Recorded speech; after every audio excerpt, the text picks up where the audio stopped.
ആകാശവാണി.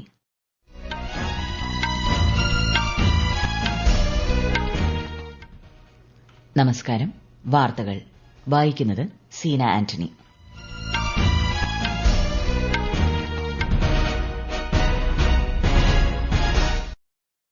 പ്രധാന വാർത്തകൾ. ഏഴാമത്തേതും അവസാനത്തെയും ഘട്ട ലോക്സഭാ തെരഞ്ഞെടുപ്പിന്റെ പരസ്യപ്രചാരണം നാളെ അവസാനിക്കും. പ്രചാരണം ഊർജിതമാക്കി മുന്നണികൾ. രാജ്യത്തെ വടക്കുകിഴക്കൻ മേഖലയിൽ വൻതോതിൽ നാശം വിതച്ച് റെയ്മൽ ചുഴലിക്കാറ്റ്. മിസോറാം, അസം ഉൾപ്പെടെയുള്ള സംസ്ഥാനങ്ങളിൽ ജീവഹാനി. കേരളത്തിൽ കനത്ത മഴ തുടരുന്നു. ഇന്ന് 4 ജില്ലകളിൽ ഓറഞ്ച് ജാഗ്രത. മത്സ്യബന്ധനത്തിന് പോകരുതെന്ന് മുന്നറിയിപ്പ്. പാപ്പുവ ന്യൂഗിനിയിലെ ദുരിതാശ്വാസ പുനരധിവാസ പ്രവർത്തനങ്ങൾക്ക് ഇന്ത്യ $1 മില്യൺ അടിയന്തര ധനസഹായം പ്രഖ്യാപിച്ചു. ഉസ്ബെക്കിസ്ഥാനിൽ നടന്ന ഏഷ്യൻ പഞ്ചഗുസ്തി ചാമ്പ്യൻഷിപ്പിൽ ഇന്ത്യയ്ക്ക് 1 സ്വർണം ഉൾപ്പെടെ 7 മെഡൽ. വാർത്തകൾ വിശദമായി. ലോക്സഭാ തെരഞ്ഞെടുപ്പിന്റെ 6ാം ഘട്ടത്തിൽ വോട്ട് ചെയ്തവരുടെ എണ്ണം തെരഞ്ഞെടുപ്പ് കമ്മീഷൻ പുറത്തുവിട്ടു. 7,54,933 പേരാണ് 6ാം ഘട്ടത്തിൽ വോട്ട് ചെയ്തത്. 58 പാർലമെന്റ് മണ്ഡലങ്ങളിലായി നടന്ന വോട്ടെടുപ്പിൽ 63.37% പോളിംഗ് രേഖപ്പെടുത്തി.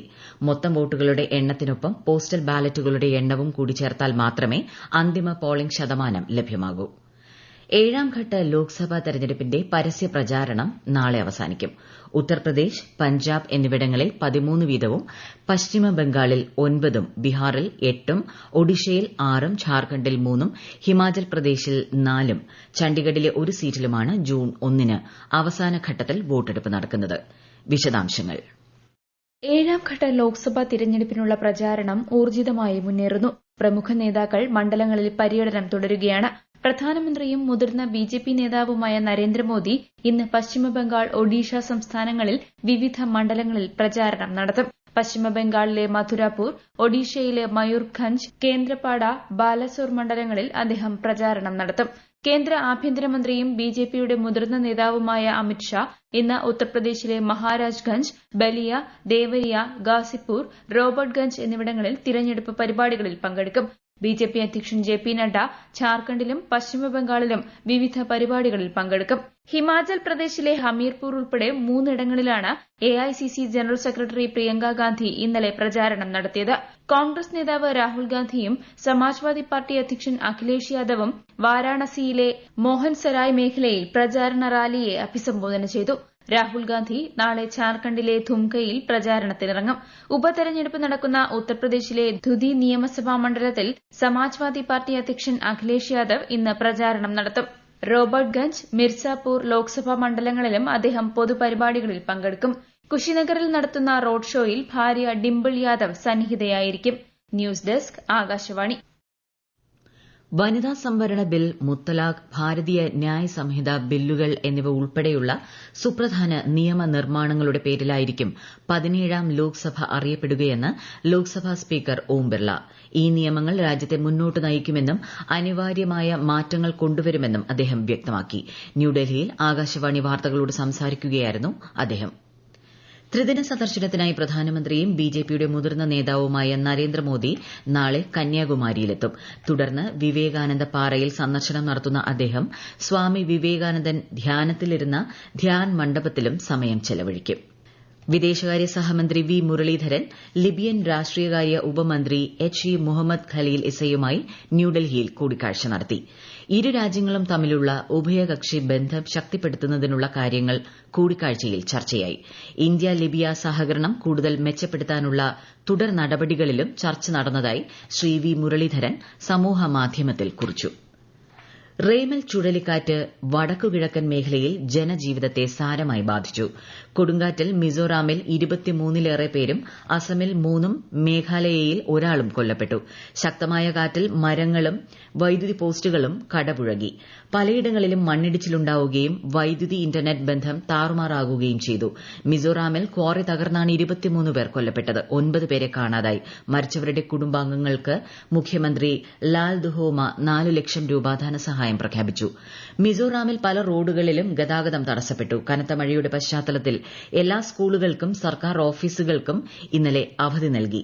അസമിൽ സ്കൂൾ ബസിന് മുകളിലേക്ക് മരം ഒടിഞ്ഞു വീണ് 12 വിദ്യാർത്ഥികൾക്ക് പരിക്കേറ്റു. മേഘാലയയിൽ കുന്നിടിഞ്ഞ് വീണ് ഒരാൾ മരിക്കുകയും 4 പേർക്ക് പരിക്കേൽക്കുകയും ചെയ്തു. ഇവരെ അടുത്തുള്ള ആശുപത്രികളിൽ പ്രവേശിപ്പിച്ചു. റേമൽ ചുഴലിക്കാറ്റിന്റെ പശ്ചാത്തലത്തിൽ ത്രിപുരയിൽ കനത്ത മഴ തുടരുന്നു. തുടർച്ചയായി പെയ്ത മഴയിൽ താഴ്ന്ന പ്രദേശങ്ങൾ വെള്ളത്തിനടിയിലായി. ഇന്ന് മണിക്കൂറിൽ 60 കിലോമീറ്റർ വരെ വേഗതയിൽ കാറ്റ് വീശുമെന്നാണ് കേന്ദ്ര കാലാവസ്ഥാ വകുപ്പിന്റെ പ്രവചനം. അതേസമയം മോശം കാലാവസ്ഥയെ തുടർന്ന് ഭാഗികമായി റദ്ദാക്കിയ ട്രെയിനുകളുടെയും വിമാനങ്ങളുടെയും സർവീസുകൾ ഇന്നലെ പുനരാരംഭിച്ചു. കേരളത്തിൽ കനത്ത മഴ തുടരുന്നു. ശക്തമായ മഴയ്ക്ക് സാധ്യതയുള്ളതിനാൽ പത്തനംതിട്ട, ആലപ്പുഴ, കോട്ടയം, എറണാകുളം ജില്ലകളിൽ കേന്ദ്ര കാലാവസ്ഥാ വകുപ്പ് ഇന്ന് ഓറഞ്ച് ജാഗ്രത പ്രഖ്യാപിച്ചിട്ടുണ്ട്. തിരുവനന്തപുരം, കൊല്ലം, ഇടുക്കി, തൃശൂർ ജില്ലകളിൽ മഞ്ഞ ജാഗ്രതയാണ്. തിരുവനന്തപുരം, എറണാകുളം ഉൾപ്പെടെയുള്ള ജില്ലകളിൽ മഴ വലിയ തോതിൽ നാശം വിതച്ചു. നിരവധി ദുരിതാശ്വാസ ക്യാമ്പുകൾ ആരംഭിച്ചിട്ടുണ്ട്. വിവിധ ജില്ലകളിലായി 6 മരണം റിപ്പോർട്ട് ചെയ്തു. തെക്കൻ തമിഴ്നാട് തീരത്തിന് മുകളിൽ ചക്രവാത ചുഴി നിലനിൽക്കുന്നതിനാൽ സംസ്ഥാനത്ത് അടുത്ത 7 ദിവസം വ്യാപക മഴ തുടരും. കാലവർഷം വെള്ളിയാഴ്ചയോടെ കേരളത്തിൽ എത്തിച്ചേരാനാണ് സാധ്യതയെന്നും കാലാവസ്ഥാ വകുപ്പ് വ്യക്തമാക്കി. തെക്കൻ കേരളം, ലക്ഷദ്വീപ് തീരങ്ങളിൽ മത്സ്യബന്ധനത്തിന് പോകരുതെന്നും മുന്നറിയിപ്പുണ്ട്. രാജ്യത്തിന്റെ വടക്ക് കിഴക്കൻ അതിർത്തികളിലൂടെ മനുഷ്യക്കടത്ത് നടത്തുന്നതുമായി ബന്ധപ്പെട്ട് ഒരാളെ ദേശീയ അന്വേഷണ ഏജൻസി അറസ്റ്റ് ചെയ്തു. ത്രിപുര സ്വദേശിയായ ജലീൽ മിയയാണ് അറസ്റ്റിലായത്. മനുഷ്യക്കടത്ത് റാക്കറ്റിലെ പ്രധാനിയായ ജിബാൻ രുദ്രപാലിന്റെ അടുത്ത അനുയായിയും പ്രധാന ഗൂഢാലോചനക്കാരിൽ ഒരാളുമാണ് ജലീലെന്ന് അന്വേഷണത്തിൽ വ്യക്തമായി. ഇതിനകം 33 പേർ അറസ്റ്റിലായിട്ടുണ്ട്. ഇന്ത്യ ബംഗ്ലാദേശ് അതിർത്തി വഴി ഓരോ മാസവും അനേകം ബംഗ്ലാദേശ് പൌരന്മാരെയും റോഹിംഗ്യകളെയും ഇന്ത്യയിലേക്ക് കടത്തുന്നതായാണ് എൻഐഎയുടെ കണ്ടെത്തൽ. ഈ വാർത്തകൾ ആകാശവാണിയിൽ നിന്ന്. ആകാശവാണി വാർത്തകളും വാർത്താധിഷ്ഠിത പരിപാടികളും all India radio news Thiruvananthapuram എന്ന യൂട്യൂബ് ചാനലിൽ ലഭ്യമാണ്. കൂടുതൽ വാർത്തകൾക്കായി all India radio news Thiruvananthapuram എന്ന ഫേസ്ബുക്ക് പേജും @AER_TVM എന്ന എക്സ് ഹാൻഡിലും സന്ദർശിക്കാം. പാപ്പുവ ന്യൂ ഗിനിയിലെ മണ്ണിടിച്ചിലിന്റെ പശ്ചാത്തലത്തിൽ ദുരിതാശ്വാസ പുനരധിവാസ പ്രവർത്തനങ്ങൾക്കായി ഇന്ത്യ $1 മില്യൺ അടിയന്തര ധനസഹായം പ്രഖ്യാപിച്ചു. ഈ മാസം 24-ന് പാപ്പുവ ന്യൂ ഗിനിയിലെ എൻഗ പ്രവിശ്യയിലുണ്ടായ മണ്ണിടിച്ചിലിൽ നിരവധി പേരാണ് മരിച്ചത്. നേരത്തെ പാപ്പുവ ന്യൂ ഗിനിയിലെ മണ്ണിടിച്ചിൽ ദുരന്തത്തിൽ പ്രധാനമന്ത്രി നരേന്ദ്രമോദി ദുഃഖം രേഖപ്പെടുത്തുകയും സഹായ വാഗ്ദാനം നൽകുകയും ചെയ്തിരുന്നു. ഹരിയാനയിലെ സോനിപ്പട്ടിൽ റബ്ബർ ഫാക്ടറിക്ക് തീപിടിച്ച് 45ഓളം പേർക്ക് പരിക്കേറ്റു. 5 പേരുടെ പരിക്കുകൾ ഗുരുതരമാണ്. റായ് വ്യാവസായിക മേഖലയിൽ ഇന്നലെ വൈകുന്നേരത്തോടെയായിരുന്നു അപകടം.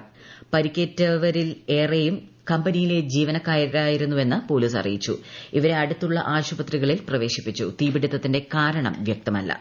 ഉസ്ബെക്കിസ്ഥാനിൽ നടന്ന ഏഷ്യൻ പഞ്ചഗുസ്തി ചാമ്പ്യൻഷിപ്പിൽ ഇന്ത്യയ്ക്ക് 7 മെഡൽ, 1 സ്വർണവും 6 വെങ്കലവുമാണ് ഇന്ത്യ നേടിയത്. ശ്രീമന്ത് ഝാ 1 സ്വർണവും 1 വെങ്കലവും നേടി ഇന്ത്യയ്ക്കായി മികച്ച പ്രകടനം കാഴ്ചവെച്ചു. ലക്ഷ്മൺ സിംഗ് ഭണ്ഡാരി, സച്ചിൻ ഗോയൽ, IB ലൊല്ലൻ എന്നിവരാണ് ഇന്ത്യയ്ക്കു വേണ്ടി മെഡൽ നേടിയ മറ്റ് താരങ്ങൾ.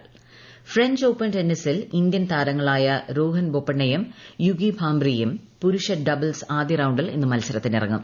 2ാം സീഡായ ബൊപ്പണ്ണയും ഓസ്ട്രേലിയൻ താരം മാത്യു എബ്ഡനും ചേർന്ന സഖ്യം ഫിൻലൻഡ് ഹംഗറി സഖ്യത്തെയാണ് നേരിടുന്നത്. യുഗി ഭാംബ്രി അൽബാനോ ഒലിവെറ്റി സഖ്യം റഷ്യ ഓസ്ട്രേലിയ സഖ്യത്തെയും നേരിടും. ജർമ്മനിയിലെ മ്യൂണിക്കിൽ നടക്കാനിരിക്കുന്ന ഷൂട്ടിംഗ് ലോകകപ്പിനുള്ള 23-അംഗ റൈഫിൾ പിസ്റ്റൾ ടീമിനെ ഇന്ത്യ പ്രഖ്യാപിച്ചു. 10 ഒളിമ്പിക് ഇനങ്ങളിൽ ഇന്ത്യ പങ്കെടുക്കും. ആദ്യ ഒളിമ്പിക് സെലക്ഷൻ ട്രയൽസിൽ പങ്കെടുത്ത ഏറ്റവും മികച്ച ഷൂട്ടർമാരെ ടീമിൽ ഉൾപ്പെടുത്തിയിട്ടുണ്ട്. കേരളത്തിൽ +1 പ്രവേശനത്തിനുള്ള ട്രയൽ അലോട്ട്മെന്റ് ഇന്ന് പ്രസിദ്ധീകരിക്കും. ആദ്യ അലോട്ട്മെന്റ് അടുത്ത മാസം 5-നും 2ാം അലോട്ട്മെന്റ് 12-നും 3ാം അലോട്ട്മെന്റ് 19-നും പ്രസിദ്ധീകരിക്കും. +1 ക്ലാസുകൾ 24-ന് ആരംഭിക്കും. പ്രധാന വാർത്തകൾ വീണ്ടും. 7ാമത്തേതും അവസാനത്തെയും ഘട്ട ലോക്സഭാ തെരഞ്ഞെടുപ്പിന്റെ പരസ്യപ്രചാരണം നാളെ അവസാനിക്കും. പ്രചാരണം ഊർജിതമാക്കി മുന്നണികൾ. രാജ്യത്തെ വടക്കുകിഴക്കൻ മേഖലയിൽ വൻതോതിൽ നാശം വിതച്ച് റേമൽ ചുഴലിക്കാറ്റ്. മിസോറാം, അസം ഉൾപ്പെടെയുള്ള സംസ്ഥാനങ്ങളിൽ ജീവഹാനി. കേരളത്തിൽ കനത്ത മഴ തുടരുന്നു. ഇന്ന് 4 ജില്ലകളിൽ ഓറഞ്ച് ജാഗ്രത. മത്സ്യബന്ധനത്തിന് പോകരുതെന്ന് മുന്നറിയിപ്പ്.